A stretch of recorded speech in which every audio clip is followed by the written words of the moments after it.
Agora sim, já estou aqui com o Dr. Ismael Alves dos Santos, ele que vem sempre tirar as dúvidas da gente. Eu já vou começando esse quadro perguntando sobre essa matéria que a gente falou agora há pouco, informou, sobre a prisão dos eleitores e de candidatos. Em que situação? Não pode ser preso, mas desde que não seja em flagrante, né, dono? Também não é assim, agora está liberado, pode fazer o que quiser. Desde que, boa tarde, Jackson, boa tarde a todos, é um prazer estar aqui.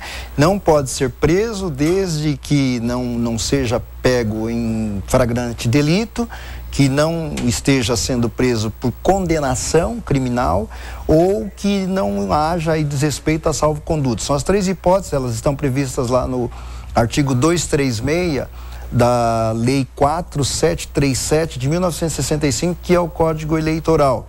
Código bastante antigo, então você veja que essa regra ela já vem de longa 64, data. Né? 65. 65. 4737, já cabe 65. Aí uma revisãozinha, né? Pois é. Na realidade, ela teve algumas alterações agora recente, vamos falar um pouquinho daqui a pouco.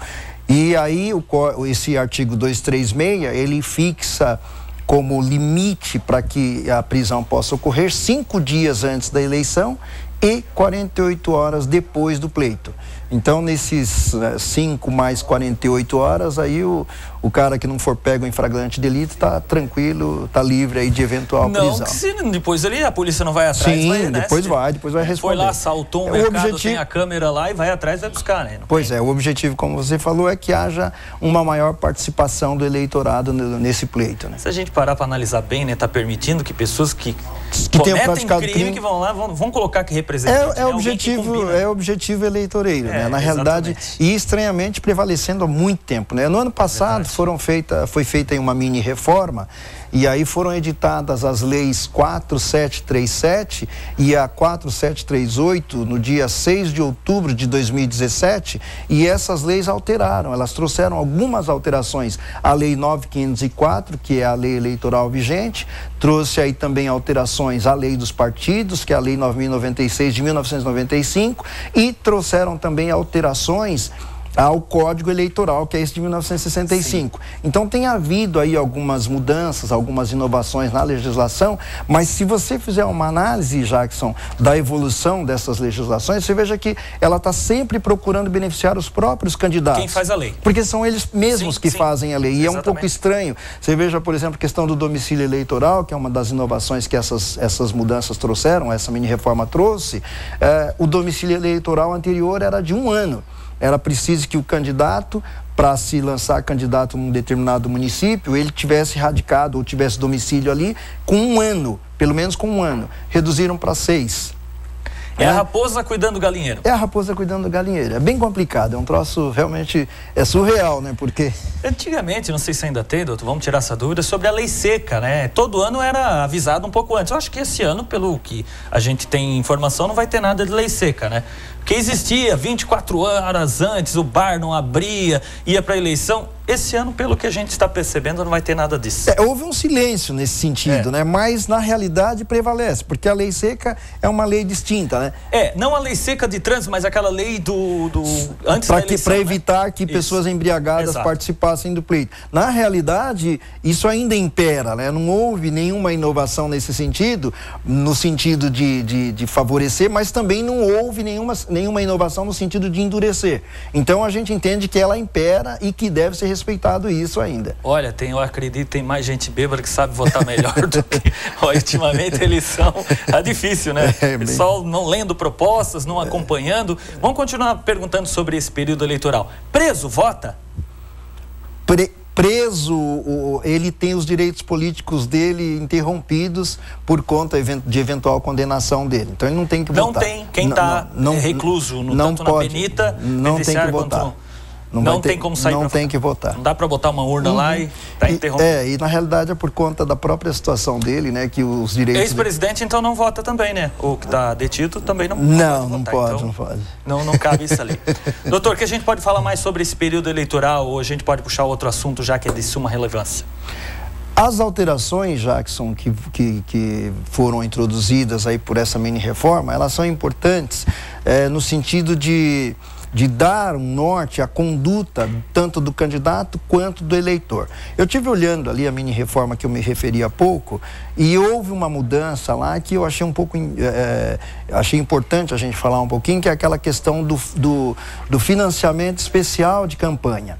Porque anteriormente os candidatos eles eram bancados por esse financiamento de campanha empresarial. Inclusive, essa situação fomentou muito essa corrupção que hoje se debate no Brasil.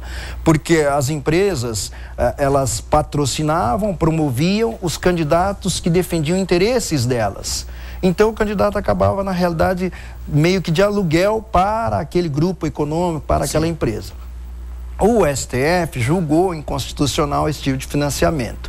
Os políticos, como você mencionou há pouco, e eu não posso falar mal de políticos, porque eu também fui político, mas contrário a alguns comportamentos. Então eu acho que era preciso um pouco de ética. E o que eles fizeram? Eles foram lá para substituir esse financiamento de campanha empresarial, criaram um fundo especial de financiamento de campanha bancado pelo poder público. E a estimativa para essa eleição agora era de 1,7 bilhão de reais de dinheiro público sendo destinado a essas campanhas que nós estamos vendo aí, campanha no rádio, na televisão. Então eu achei um pouco grosseiro isso, né, esses valores astronômicos. Por quê? Porque o país necessita de tantas outras coisas, tantos investimentos em tantas outras áreas, e eles destinam aí 1,7 bilhão para fazer essa propaganda que a gente está aí que ninguém aguenta, né? Porque é uma propaganda repetitiva o tempo todo, toda hora, e uma desigualdade estranha. Você veja lá, por exemplo, em nível nacional, o Geraldo Alckmin, com aquele espaço absurdo, né? 8 minutos. Contra 32 segundos de outro, contra 8 segundos de outro, é muito complicado. Então, e por que isso? Porque tem um maior poder econômico. Então, por quê? Porque fez aliança com vários partidos e aí pegou a verba que era desses partidos e o tempo que era desses partidos e usou para si. Então é bastante complicado. Então você vê aí que não há uma igualdade no pleito, né? Então esse é um ponto aí que eu gostaria de destacar. Com relação aos eleitores, né? A questão do direito dos eleitores, né? O eleitor tem direito de votar livremente, de exercer a sua cidadania pelo voto. Agora, como nós já estamos na parte final, porque hoje encerra-se a campanha, hoje dia 4 aí é o limite dos debates, é o limite dos comícios, dos showmícios, que tem aí também aquelas reservas. Os showmícios não podem ser feitos por meio de artistas, como se fazia antes, né? E aí havia muito dinheiro, então contratava-se artistas que estão bem no... Showmício, era placa, era carro de som, isso Pois é, parou, né? Então o que acontece? O eleitor, ele vai votar, ele tem que atentar para que ele não cometa crime eleitoral e eventualmente ele não venha a ser preso.